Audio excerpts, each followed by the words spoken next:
don't act so surprised. The proliferation of turbocharged 4-cylinders, automatic transmissions, and soon, a hybrid Mustang should have prepared you for the all-wheel drive Challenger GT. It's part of an inexorable push toward usability, and an all-wheel drive drivetrain was inevitable. We spent some time behind the wheel of the first all-wheel drive muscle coupe, and discovered how much the Challenger changes with the introduction of a front differential. It's true, this breaks with long-standing tradition, but don't assume this was a hackneyed, impulsive oversight. Dodge crunched the numbers, and found the number one vehicle cross-shopped with its four-door Charger was the Challenger, and vice versa. Unsurprisingly, for customers in the northern region of the U.S., the decision came down to the availability of all-wheel drive, so the sales usually went to the Charger. It wasn't too difficult to adapt the Charger's AWD system for the two-door Challenger, thanks to shared platform and powertrains, and when the GT hits dealer lots, Dodge expects it to carry an average transaction price higher than the equivalent AWD Charger, so it's a win-win for all parties involved. Don't worry, Dodge isn't coming for your rear-wheel drive Challengers, either. Aside from the new GT trim, every other Challenger variant is still available, including the regular RWD V6 coupe. Hardcore muscleheads won't even be all that interested in the car regardless, seeing as it comes exclusively equipped with the 3.6-liter Pentastar V6 engine and 8-speed automatic transmission. It still scoots, thanks to 305 horsepower and 268 lb-ft of torque. No official 060 times were released, but we'd conservatively estimate it in the high 5-second range. Power is still primarily sent to the rear wheels, only routed to the front wheels though an active transfer case and axle disconnect when the car detects slip, the ambient temperature drops past a certain threshold, the windshield wipers are activated, or the car is in manual shifting mode. In practice, the system worked exactly as it should, with no extra vibrations, sounds, or drivetrain lash out on the cold, winding roads of rural Maine.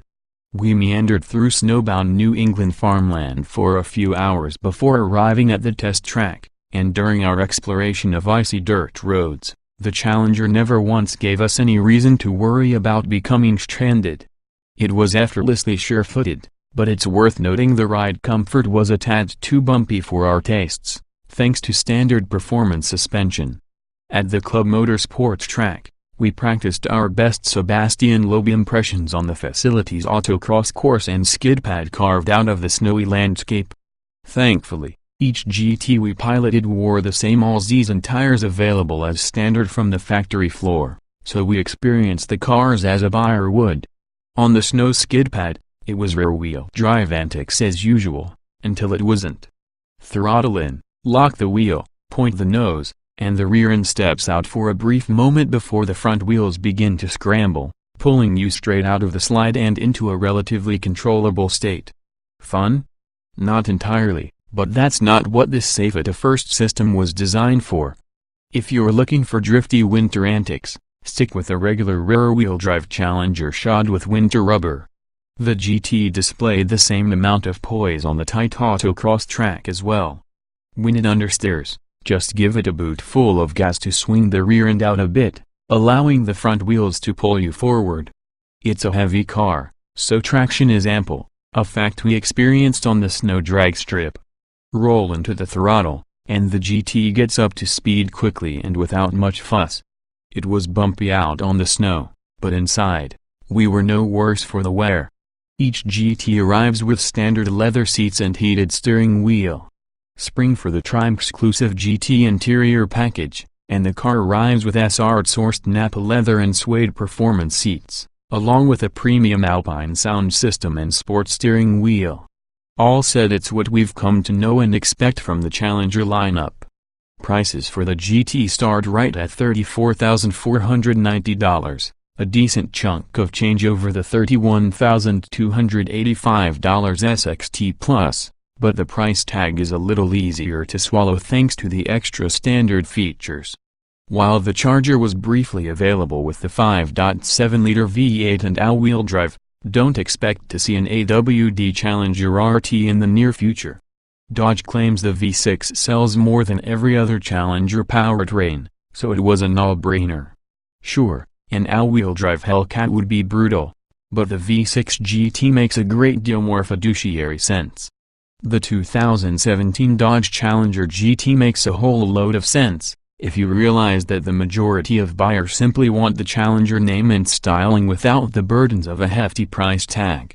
Now, with AWD available, expect to see more Challengers pulling Mustangs and Camaros out of snowy embankments when the weather turns frigid.